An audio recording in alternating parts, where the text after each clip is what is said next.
Hello, hi, hola, ni hao, bonjour, lo sacco, salve, jumbo. My name is Zekeh Gbotokuma. I am an associate professor of philosophy at Morgan State University, Baltimore, Maryland, USA. I am also the founding president of Polyglots in Action for Diversity, Incorporated.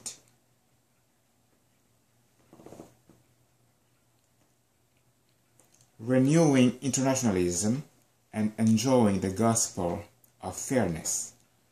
President Obama and Pope Francis anti-poverty advocacy.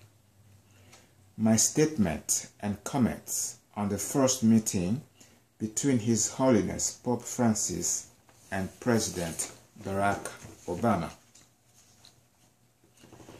If the name is a nomen, or in Latin, nomen omen, then Pope Francis and President Barack Obama are two global leaders who might be a catalyst for hope and real change in a scandalously unequal world. Upon becoming Pope on March 13, 2013, Cardinal Jorge Mario Bergoglio of Buenos Aires, Argentina, assumed the name Francis, thereby signifying his willingness to dedicate his papacy to the service of the poor. This agenda is reminiscent of Saint Francis of Assisi's service to the poor in the Duchy of Spoleto, the Holy Roman Empire, 8 centuries ago. In Swahili, an African Bantu language, the term baraka means blessing or prosperity. So, having a sovereign pontiff called Francis and a U.S. president called Barack might be a double blessing for the poor and excluded people of the world in today's era of globalization. Pope Francis is the spiritual leader of 1.2 billion Roman Catholics. As the U.S. president, Barack Obama is not only the political leader of 313 million people, but also the leader of the free world, especially in today's post-Cold War era.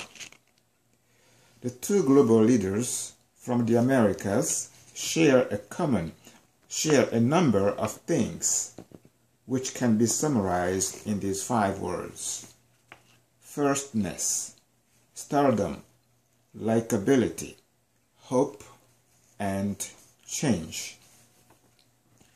Barack Obama is the first black president of the U.S., and Pope Francis is the first Jesuit and non-European sovereign pontiff.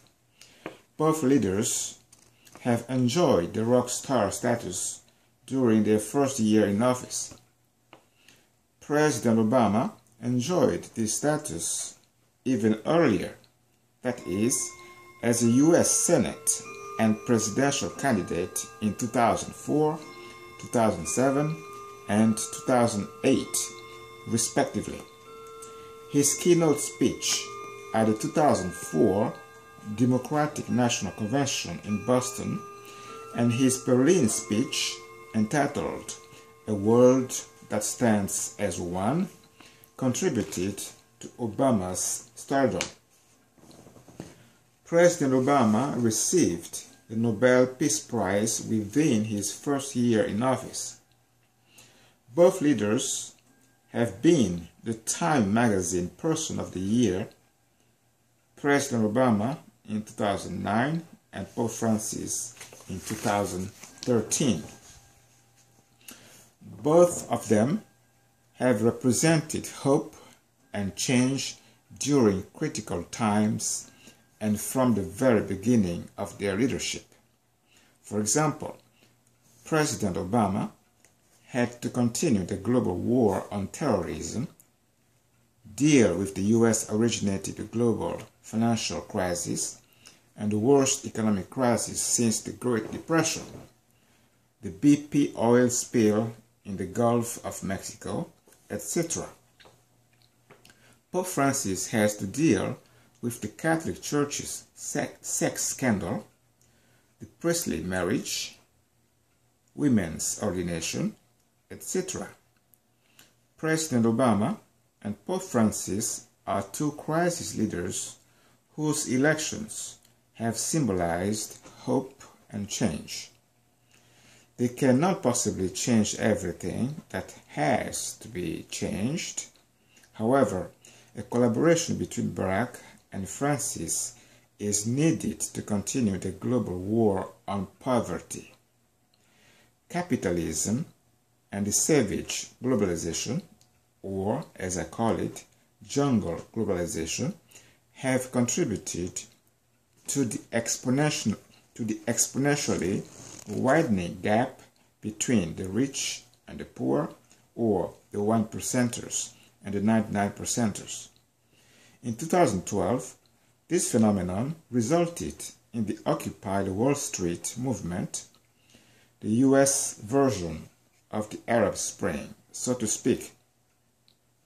The global security and peace are greatly compromised when, according to a 2014 Oxfam report, quote, the world's 85 richest people are as wealthy as the poorest 3 billion. According to an October 2011 report from the U.S. Congressional Budget Office from 1979 to 2007, quote, the average real after-tax household income for the 1% of the population with highest incomes rose 275%. For the rest of the top 20% of earners, it rose 65%, but it rose just 18% for the bottom 20%. End of quotation. Moreover, in May 2011, the Organization for Economic Cooperation and Development, OECD, released a report according to which, quote, the gap between rich and poor in OECD countries has reached its highest level for over 30 years. End of quotation. The United Nations Millennium Development Goals cannot be achieved under these circumstances. The chances for a successful collaboration on this critical issue are apparent in the two leaders' reciprocal admiration and shared views on the trickle-down economics. President Obama and Pope Francis have courageously decried this economic system in their speeches and writings. I am referring more specifically to a renewed nationalism, President Obama's populist economic speech in Osawatomie, Kansas, on December 6, 2011, and Pope Francis' original encyclical or exhortation letter, The Joy of the Gospel, or Evangelii Gaudium in Latin. Pope Francis must be commended for his audacity to speak the truth to the power by taking his message all the way to the World Economic Forum 2014 in Davos, Switzerland. He must be commended for speaking the truth to the power and for saying, as he does in The Joy of the Gospel, quote, no to an economy of exclusion, no to the new idolatry of money, no to a financial system which rules rather than serves, and no to the inequality which spawns violence." End of quote. On the other hand, President Barack Obama must be commended for fighting for fairness and the nation's welfare in the U.S. by promoting policies that allow every U.S. citizen to get a fair shot and to do their fair share. He must be commended for his My Brother's Keeper initiative, his commitment to raising the minimum wage, the Buffett Rule, the Patient Protection and Affordable Care Act, also known as Obamacare, the Wall Street Reform and Consumer Protection Act of 2009, etc. The March 27, 2014 meeting between Pope Francis and President Barack Obama at the Vatican was a golden opportunity for the street pope and the community organizer to discuss, among other things, social justice, democracy, peace, and more importantly, their categorical rejection of trickle-down economics as major contributing factors to the scandalous gap between rich and poor. It was particularly interesting to watch Pope Francis handing to President Barack Obama a copy of Evangelii Gaudium, the papal document in which the new sovereign